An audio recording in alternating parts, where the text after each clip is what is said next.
Unai Emery's solid and stable plan at Villarreal bearing fruit. Unai Emery was in no mood to indulge in the David v Goliath narrative that always appears to surround Villarreal's exploits in Europe despite one of the most historic nights in the club's history.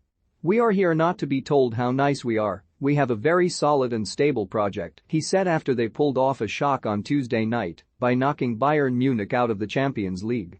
The niceness refers to the story of a club that represents a city with a population of around 50,000 people who would all be able to fit into the 75,000-seater Allianz Arena and then some. The giant-killing narrative may therefore be difficult to escape, but it is not one which happened by accident. It came about due to a meticulously planned project from a manager who aims to make Villarreal one of Spain's most distinguished sides once more. "To do something you have to win at teams that in theory are better than you," Emery said after the quarter-final second leg in Germany, and in Juventus and Bayern Munich, Villarreal appear to have done just that. Of course, barely 6 months previous, Emery was the number one choice to be the head of a rather different, Saudi-backed project at Newcastle, with all the millions in the world available to try and propel them back to the top of the English game. It was one he admitted he considered after holding talks with the Magpies, but ultimately rejected out of loyalty. Everyone at Villarreal breathed a sigh of relief, with Pau Torres telling Sportsmail, "We're delighted that he stayed, he's our leader."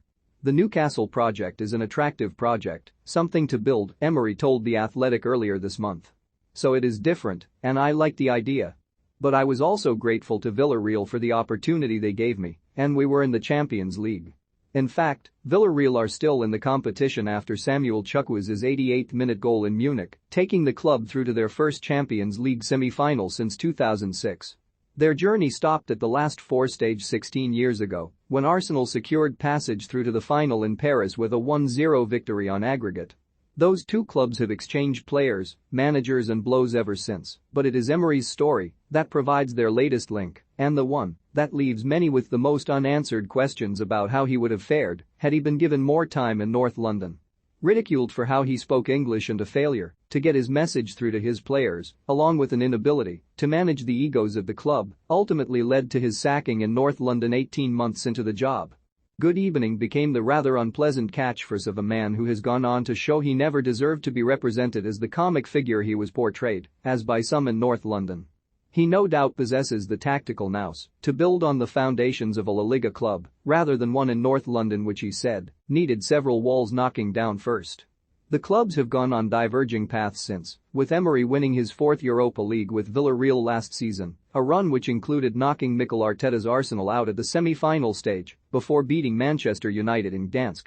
Emery's men are now just 3 games away from becoming just the second team in history after Jose Mourinho's Porto to follow up success in Europe's second-best club competition with Champions League glory the following season. Meanwhile, Arsenal are coming towards the end of a first season without European football in 25 years. Of course, this is a just one, albeit the most prominent, view of events. While Villarreal have excelled in Europe under Emery, they have struggled to repeat such success with consistency in La Liga. They have at times managed to rise to the occasion of a big game, claiming a point at Real Madrid early on in the season, but have failed to do the same against so-called lesser sides, losing 2-0 to 19th place Levante earlier this month.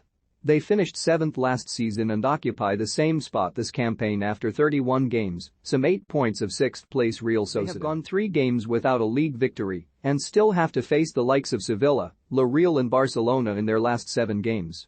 Therefore, their best chance of playing in the Champions League again next term is the monumental task of likely having to overcome Liverpool in the semi-final and then one of Manchester City, Atletico Madrid or Real Madrid in Paris. Meanwhile, Arsenal may not now be favourites for a top 4 finish amid key injuries, but they are still well in the race to play in the Champions League for the first time since the 2016-17 season next term. But the ever-present one-upmanship and revisionism on social media often overshadows a more simplistic view that some managers simply are not good fits at some clubs. Emery and Arsenal appear to fall into that category. Emery was not given, and nor was he able to create, an environment which was close to being conducive for success at Arsenal. The dire circumstances at the club following Arsene Wenger's departure and the language barrier more than played their part in his downfall. Arsenal now look to be making progress under Arteta, while Emery has finally found somewhere he believes he can call home. It often leads to direct comparisons between the pair, but they are no doubt two coaches who have made positive impacts at their clubs. But Emery feeling more comfortable at Villarreal alone is not nearly enough to highlight why they have become such a strong force in Europe. Primary among those reasons is the smart decisions he and the club have made in the transfer market. At Arsenal, Emery wanted Wilfried Zaha and instead got given club record signing Nicolas Pepe. At Villarreal, the Spaniard asked for Arnaut Danjuma and not long after saw the Dutchman integrated into the squad. There was an immediate bond between the two. Emery is one of the best coaches in the world. He has been decisive for me to have reached this great club. I want to improve at his command, Danjuma said after joining from Bournemouth. Danjuma then told Sportsmail last year, "It helped me perform straight away because of the way that he manages me.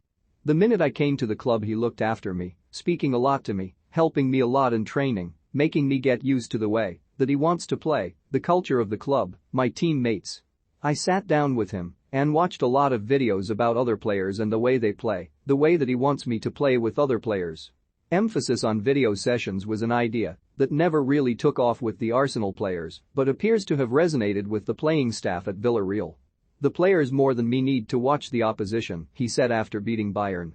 Moreover, top signings like the forward now being watched by Man United have been accompanied with smart moves for the likes of Etienne Capau and Giovanni Lo Celso, who struggled at Tottenham but have been rejuvenated in Spain.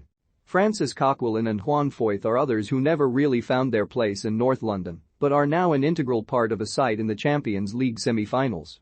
Gerard Moreno, Dani Parejo and Raul Albiol then provide the experience.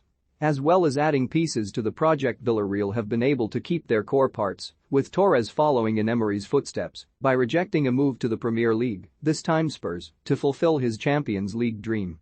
That dream has probably gone beyond the club's wildest imagination, and it could get better yet. 3% of the entire population of Villarreal was at the Allianz Arena.